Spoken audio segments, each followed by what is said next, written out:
नमस्कार, जय श्री राम। मैं अमृता बोकड़िया आज एक बार फिर से आई हूँ आप सभी से बात करने। मैं एक मैनेजमेंट फैकल्टी हूँ, लाइफ स्किल कोच और राइटर हूँ। आज भारतवर्ष, संपूर्ण भारत बहुत ही हर्षित है। हम सभी बहुत ही उल्लास से भरे हुए हैं क्योंकि रामलला फिर से अयोध्या में विराजित हो चुके हैं। आप सभी को रामलला प्राण प्रतिष्ठा की ढेरों बधाइयाँ। हम अयोध्या में तो राम भगवान को ले आए हैं, पर क्या वाकई में हमें पता है कि राम का मतलब क्या है? खासकर हमारे जो यूथ है, जो हमारी युवा पीढ़ी है, हम सभी ने बहुत उत्साह दिखाया राम भगवान को अयोध्या में लाने के लिए। मेरा उनसे ये सवाल है कि वो क्या समझते हैं, राम क्या है? क्योंकि राम भगवान को हम अयोध्या में तो ले आए हैं, पर अब उनको समझकर, उनके व्यक्तित्व को, उनके गुणों को अपने जीवन में उतारना बहुत ज़रूरी है, तभी उनका अयोध्या में आना सार्थक होगा। राम भगवान जो कि समर्पण और त्याग की मूरत माने जाते हैं, उन्होंने अपने पिता के वचन को निभाने के लिए राजपाट छोड़कर 14 साल वनवास लिया। क्या हम थोड़ा सा कॉम्प्रोमाइज भी करते हैं? उन्होंने तो समर्पण और त्याग की सारी सीमाएं ही तोड़ दी, पर आज की जनरेशन कॉम्प्रोमाइज और एडजस्टमेंट वर्ड को भी समझती है।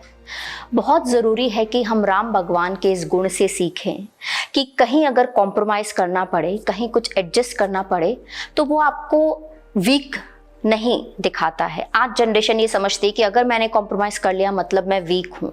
नहीं, that's not a weak personality.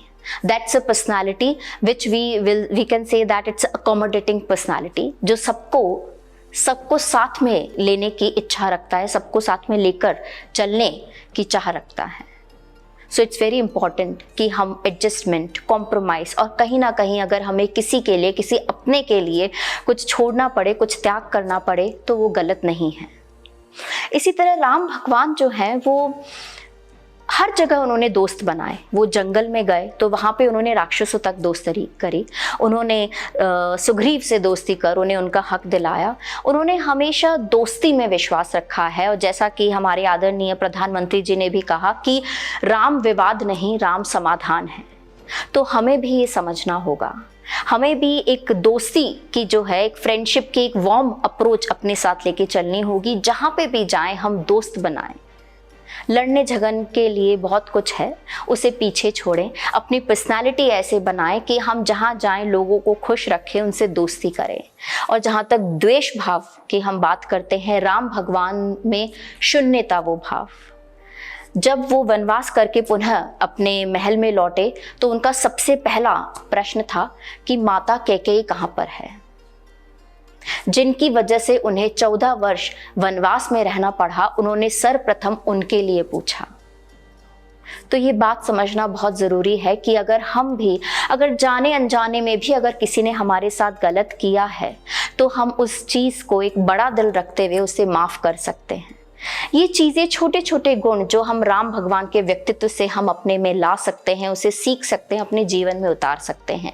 और एक महत्वपूर्ण गुण बात की जाती है, राम भगवान को कहा जाता है मर्यादा पुरुषोत्तम। क्या हम अपनी मर्यादाएं समझते हैं? क्या हम अपनी सीमाएं जानते हैं? आज की जनरेशन वेस्टर्न कल्चर से कहीं ना कहीं बहुत ज़्यादा इम्पैक्टेड है। आज हम बहुत जोर शोर से राम भगवान को लेकर आए हैं, लेकिन वहीं पर अगर हम थोड़ी सी मर्यादा की बात कर दें तो जनरेशन बोलती है कि हमें अपने हिसाब से ज़िंदगी जीनी है। स्वतंत्रता और स्वच्छंदता में बहुत डिफरेंस होता है। हमें ये समझना होगा। हमारे जो संस्कार हैं, राम भगवान जो हैं, स्वतंत्रता पर उन्होंने कभी भी रोक नहीं लगाई, बट हाँ, स्वच्छंदता पे उन्होंने हमेशा रोक लगाई है। और हमें भी समझना होगा वो अंतर कि स्वतंत्रता क्या है, स्वच्छंदता क्या है। तो राम भगवान के इन गुणों को समझकर, राम क्या है ये समझकर उसे अपने जीवन में उतारना बहुत ज़रूरी है। और खासकर युवा पीढ़ी को समझाने के लिए मैं अपनी एक छोटी सी रचना आप सभी को सुनाती हूँ कि राम नहीं महज भगवान का नाम, राम नहीं महज भगवान का नाम, राम तो है हमारे गौरव का प्रतिमान। किया जिसने सदैव बड़ों का सम्मान, अपने पिता के वचन के खातिर छोड़ दी राजपाट की शान। त्याग महलों के ऐशो आराम, त्याग महलों के ऐशो आराम, वन में रहने का निर्णय लिया जिसने ठान। राम नहीं महज भगवान का नाम। राम तो है भारत की असली पहचान। चूर चूर कर रावण का अभिमान दिखा दिया कि जो भी करेगा एक नारी का अपमान, होगा उसका बुरे से बुरा अंजाम। राम नहीं महज भगवान का नाम। राम तो है हमारे अंतर मन का प्राण। बाधाओं से जो कभी डरा नहीं, कठिनाइयों के समक्ष कभी झुका नहीं। बाधाओं से जो कभी डरा नहीं, कठिनाइयों के समक्ष जो कभी झुका नहीं। परिश्रम से जो कभी थका नहीं, मर्यादा से जो कभी हटा नहीं।